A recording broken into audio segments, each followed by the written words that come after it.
दूसरा काम और सबसे शर्मदायक काम, नरेंद्र मोदी ने अमेरिका से कहा कि हम उन्हीं लोगों से तेल खरीदेंगे जो आप चाहते हो।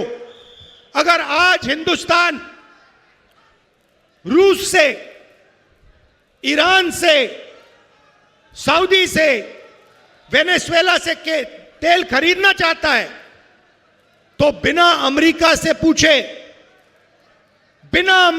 पूछे हिंदुस्तान नहीं खरीद सकता। तो दूसरा काम नरेंद्र मोदी ने, हमारी जो एनर्जी सिक्योरिटी है वो अमेरिका के हाथों में कर दी।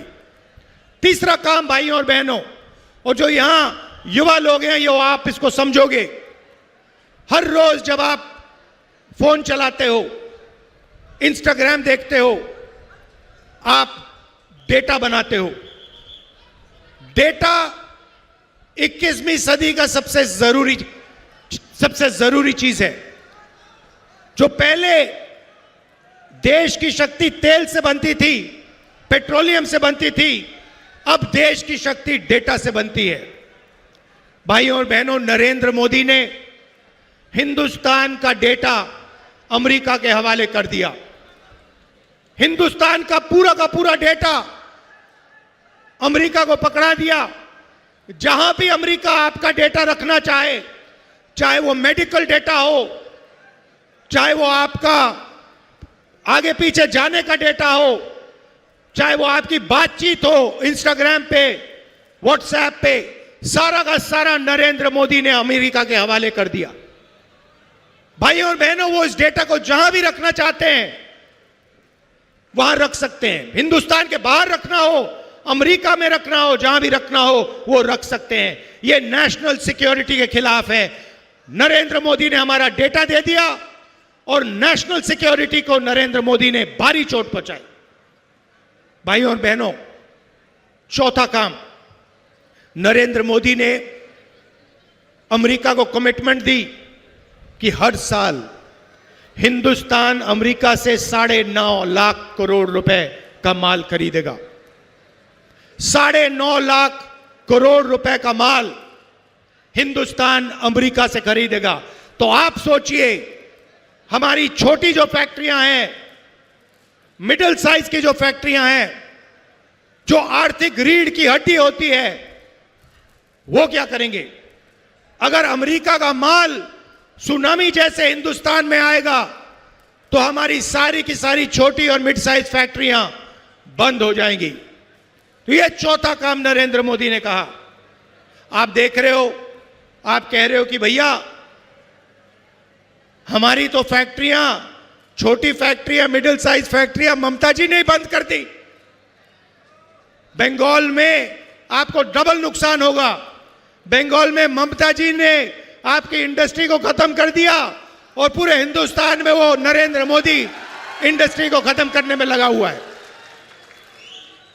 भाई और बहनों, आप जानते हो कि डोनाल्ड ट्रंप ने हिंदुस्तान के प्रधानमंत्री के बारे में बोला कि जब भी मैं चाहता हूं 2 मिनट के अंदर मैं हिंदुस्तान के प्रधानमंत्री का राजनीतिक करियर खत्म कर सकता हूं। 2 मिनट में ट्रंप कहता है। और 24 घंटा ट्रंप नरेंद्र मोदी को गाली देता है, मजाक उड़ाता है उसका। नरेंद्र मोदी जाके गले लगता है और ट्रंप उसका मजाक उड़ाता है और कहता है कि भैया इसका जो करियर है, इसका राजनीतिक करियर है, इसको मैं 2 मिनट में खत्म कर दूंगा। भाई और बहनों, नरेंद्र मोदी के बारे में ट्रंप ने एक और बात बोली। ट्रंप ने बोला कि जब मैं इसको फोन करता हूं तो ये मुझे सर बुलाता है। समझिए, कहां महात्मा गांधी, कहां जवाहरलाल नेहरू, कहां सरदार पटेल, कहां अंबेडकर जी, कहां इंदिरा गांधी जी, जो कभी नहीं झुके, कभी नहीं। 15-15 साल जेल गए, शहीद हो गए, मगर झुके नहीं। और कहां आज का प्रधानमंत्री जो अमेरिका के राष्ट्रपति को सलूट मार के सर बोलता है। यह देश की सच्चाई है। और फिर 24 घंटा ये नफरत फैलाते हैं, एक धर्म को दूसरे धर्म से लड़ाते हैं, हिंदू को मुसलमान से, क्रिश्चियन को सिख से, एक जात को दूसरी जात से। मणिपुर को जला दिया, बंगाल में इलेक्शन चोरी करने की कोशिश करते हैं, मध्य प्रदेश में चोरी किया, महाराष्ट्र में चोरी किया, हरियाणा में चोरी किया। ये ऐसे इलेक्शन नहीं जीतते हैं भाई और बहनों। ये चोरी करके, वोट काट कर, कांग्रेस पार्टी विपक्ष के वोट काट कर ही चुनाव जीतते हैं। यह सच्चाई है देश की। दूसरी तरफ उनको मौका कौन दे रहा है? बंगाल में बीजेपी को मौका कौन दे रहा है? तृणमूल कांग्रेस दे रही है।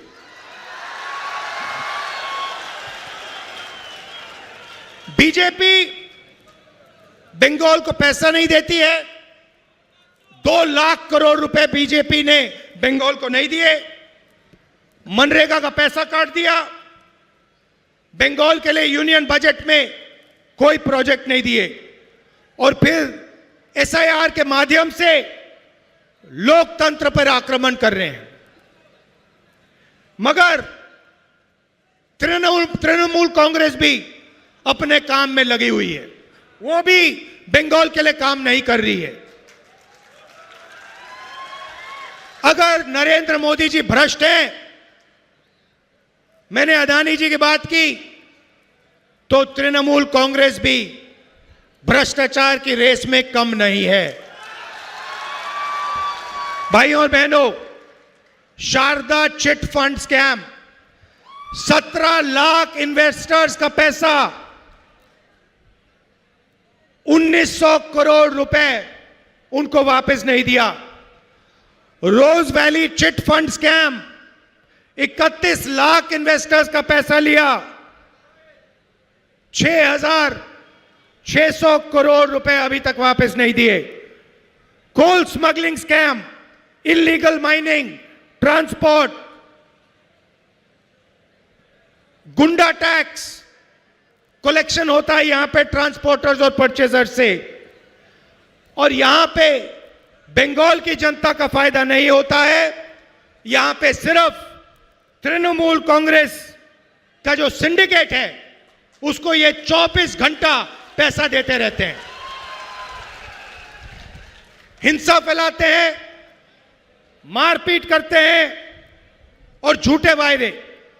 तृणमूल कांग्रेस ने 2021 में बंगाल से वायदा किया था, मुझे याद है, 5 लाख लोगों को रोजगार देंगे, ये उनका वायदा था। कितने लोगों को रोजगार दिया? कितनी कंपनियां बंद हुई? कितने मैन्युफैक्चरिंग यूनिट बंद हुए? और अभी 84 लाख युवाओं ने अनएम्प्लॉयमेंट अलाउंस के लिए अप्लाई किया है। ममता जी कहती हैं 5 लाख युवाओं को मैं रोजगार दूंगी, और 84 लाख युवाओं ने अनएम्प्लॉयमेंट अलाउंस मांगा है। मजाक हो रहा है बंगाल के साथ। बंगाल पहले इंडस्ट्रियल हब हुआ करता था, इंडस्ट्रियल सेंटर होता था। कम्युनिस्ट ने और उसके बाद ममता जी ने बंगाल की पूरी इंडस्ट्री को खत्म कर दिया, नष्ट कर दिया। और अगर हम हिंसा की बात करें, महिलाओं की बात करें, तो RG Kar rape and murder case की भी बात करनी होगी। भाइयों और बहनों, बंगाल में कोई अकाउंटेबिलिटी नहीं है। जो भी टीएमसी के लोग करना चाहते हैं, टीएमसी के गुंडे करना चाहते हैं, वो कर सकते हैं। कांग्रेस के नेताओं को मारते हैं, हिंसा करते हैं। तपन कुंडू यहां हमारा आईएनसी का लीडर था, उसका मर्डर कर दिया। और दोनों बीजेपी और टीएमसी हिंसा का प्रयोग करते हैं। कांग्रेस पार्टी हिंसा के खिलाफ है। हम नफरत नहीं फैलाते हैं। हम एक धर्म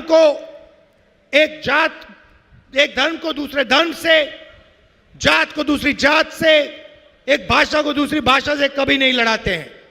हम जोड़ने का काम करते हैं, क्योंकि हम जानते हैं सत्य और अहिंसा से के रास्ते से ही देश आगे बढ़ेगा।